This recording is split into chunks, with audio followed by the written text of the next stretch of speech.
Bonjour, aujourd'hui je vais vous parler d'un symbole français important, la Tour Eiffel.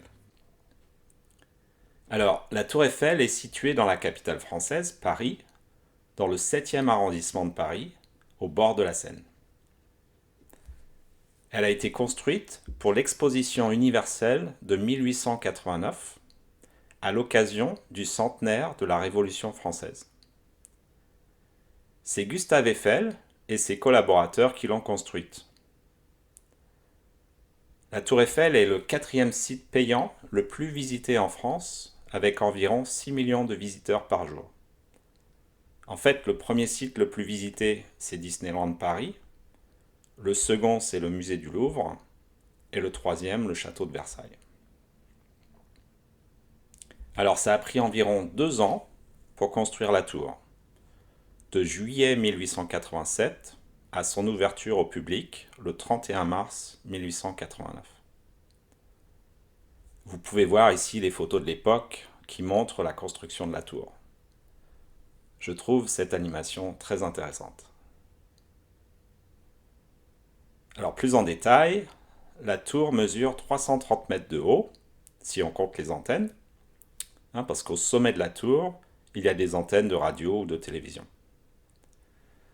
La tour pèse 10 100 tonnes, elle est donc très lourde, et elle a 1665 marches. Alors bon courage si vous voulez monter à pied jusqu'en haut de la tour.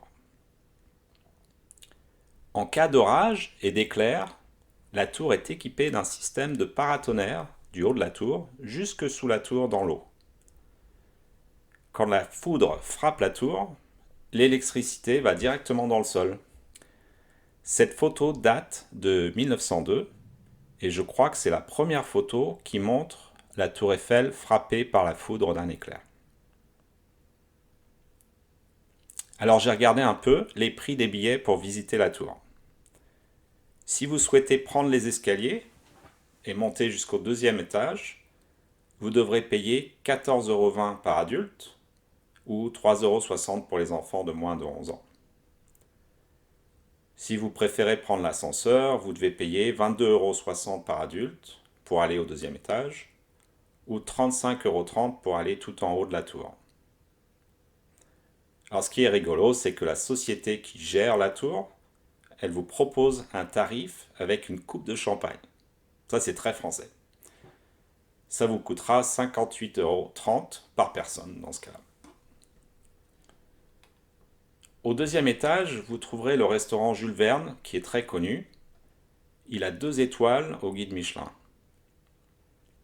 J'ai regardé sur le site web du restaurant et vous devez payer au minimum 100 € par personne, sans compter les boissons, pour manger dans ce restaurant. Donc c'est vraiment cher, mais la vue est magnifique et la nourriture doit y être excellente.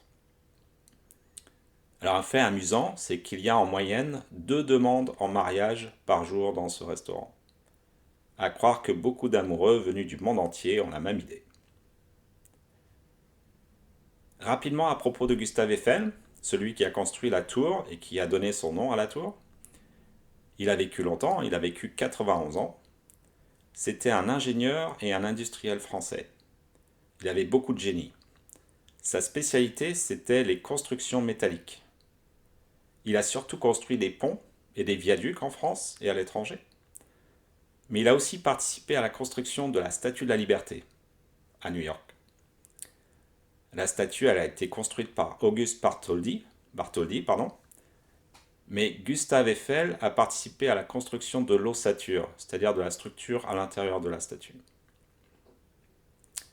Les entreprises Eiffel ont aussi construit des gares, des charpentes, comme celle de la poste centrale de Saigon, et même des phares métalliques dans le monde entier. Alors ici, vous avez une caricature de Gustave Eiffel pendant la construction de la tour Eiffel. Au début, la tour Eiffel n'était pas vraiment aimée des Parisiens, les personnes qui habitent Paris. Il y a même eu un groupe d'artistes connus qui ont écrit une lettre de protestation contre la tour au tout début de sa construction. Mais avec le temps, les Parisiens se sont habitués, puis ils ont appris à aimer cette tour. Aujourd'hui, elle est devenue le symbole de Paris et aussi un grand symbole français. D'ailleurs, il y a des reproductions ou des répliques de la tour un peu partout dans le monde. À Las Vegas, aux États-Unis, il y a une tour Eiffel de 165 mètres de haut. Il y a aussi une tour semblable à Tokyo, mais elle est orange et blanche. Il y a une copie en Chine, en Russie, et au Canada aussi, à Montmartre, en Saskatchewan. Et finalement, une femme qui était tombée amoureuse de la tour a épousé la tour Eiffel en 2007. Incroyable, non?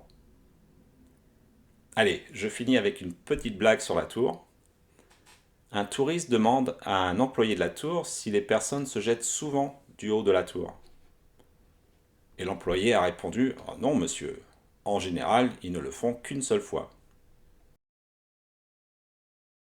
Merci, passez une belle journée et à bientôt.